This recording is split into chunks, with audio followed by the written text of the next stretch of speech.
So when I see the name stop motion effects, what comes to mind within the United States? There are two. Ray Harryhausen and his mentor Willis O'Brien. Willis O'Brien worked on King Kong and Son of Kong, but then lo and behold, I also discovered that here in 1957 he worked on an interesting Warner Brothers picture called The Black Scorpion. And it says, "Don't be ashamed to scream. It helps to relieve the tension." They came from below to create hell on earth. They're big, they're bad. They scuttle along in caverns miles beneath the earth until an earthquake opens paths to the surface. Now these monsters of genus Arachnida are invading our world with deadly force, with top special effects co-designed by King Kong's Willis O'Brien.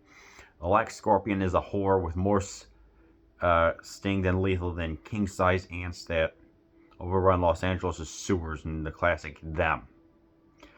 Can humankind survive these incredible juggernauts? The fate rests on the shoulders of Hank Scott, 1950s monster movie stalwart Richard Denning, as the creatures rip apart a train from its track, snatch a helicopter from the sky, in the world's most gripping sequence, battle each other in their subterranean lair. Watch out. Oh, there have been a whole bunch of creature features that came out in the 1950s. Some that are in America. Some that are fantastic, like Them. And maybe, what was that? The giant mantis. And then some that are just god-awful. Like, A Conquer the World and The Giant Claw. And there's some that are in between that are competent. Competent is the word. This is a competently made movie on a small budget. Let me explain. Of course, Willis O'Brien, who pioneered everything that was in King Kong, legendary movie. It's been a while since I've seen it, but that will be coming up next year. There was a deleted spider pit scene. I think that was, what was that? The footage was lost or was too violent by the Hays Code or whatever, and they said, all right. So this stuff was put in storage for a while, and by the time that it supposedly some of the props that were used in here were in Warner Brothers vault that was starting to decay by the 50s. So I said, may as well put it to use. How real this is, I don't know, but after seeing it, I would have to agree. You don't watch this for the acting. The acting is of its time with dialogue that deals with giant monsters, a love interest, and things like that. It's standard run-of-the-mill stuff that you would see. I mean, there's maybe one swear word, and there's a pretty lady in here. I guess that does help, and it's kind of progressive because she wants to actually help the two scientists who are sent to study a volcano, and it's interesting to at least see her be affirmative, I guess is the word. So it's like, yeah, it's like I said, it's standard 1950s stuff. There's a romance subplot. There's some kind of funny banter going on. But that's not what this movie is, okay? It's like I said, this is standard, small budget stuff, but they do what they can. What you're really here for are the visuals. Because it stars some Mexican actors and some American actors, this is kind of technically a U.S.-Mexican production, if I had to guess. I don't know, but that's besides the point. What you're here for is scorpion action.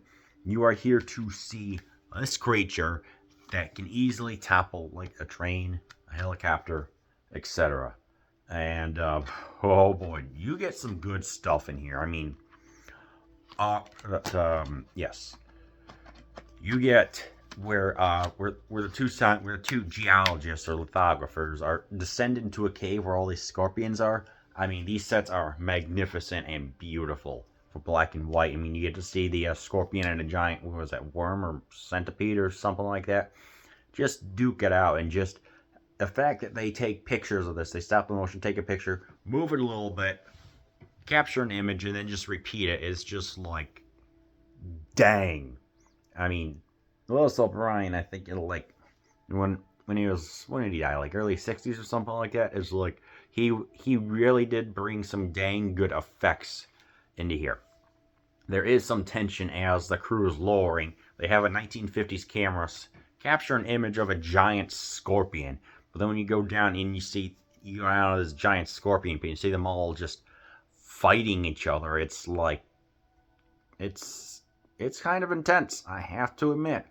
It's like you see it, and the movements look convincing and real, and there is some tension as the cable that is this elevator that they're descending. It's like part of it gets broken. How will our heroes escape? They grab onto the steel rope, steel cable. They do manage to get back up, but it is quite a gripping scene. And that's what, roughly about an hour, like 50 minutes in.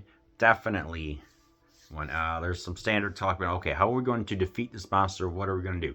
Oh, there's like right here in the throat, there's like a little white area with no armor, because even with a machine gun in the 1950s, where it said, oh, it can penetrate 2 inches of steel armor, that won't do. So these are some really strong scorpions, you know? It's like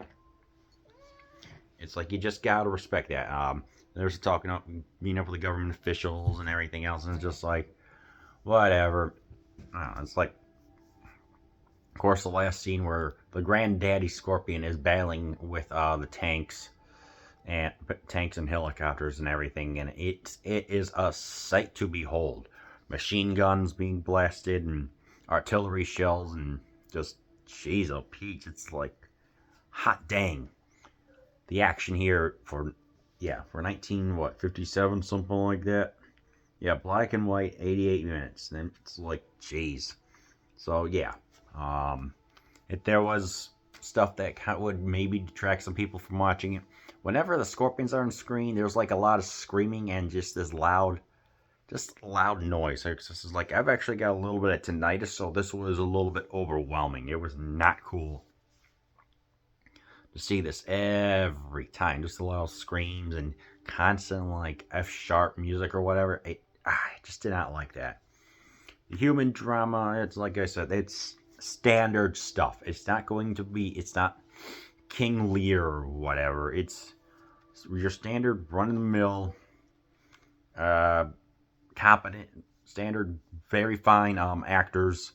You know, it's not actors, characters, and you know, it's like they're okay, I guess. You're there to see, like I said, you're not here to see that. You're not here to see great performances. You're here to see toppled build. You're here to see a toppled police car. You're here to see a gas station that got demolished. You're here to see the visuals. That's what this is. It's a special effects movie that you put on when you want to see when you want to watch the 1950s creature feature. I mean, this is like the standard. Just to give you an idea, 3,500 people have rated this on the IMDb, so it is definitely a cult movie. This one came from Madison Heights Public Library, the only one in the state of 400 libraries in Michigan that had it. So yeah. So if you're on a good fun time with special effects and decent and good looking Mexican locations, then I recommend that you watch The Black Scorpion.